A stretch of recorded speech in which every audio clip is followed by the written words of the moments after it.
ఎడవాకే నా ముద్దు బిడ్డ నవ్వుతూ దాటాలే పుట్టింటి గడ్డ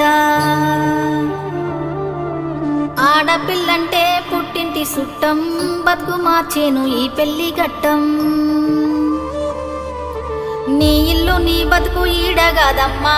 రాత రాసిండు ఆడ అని బ్రహ్మ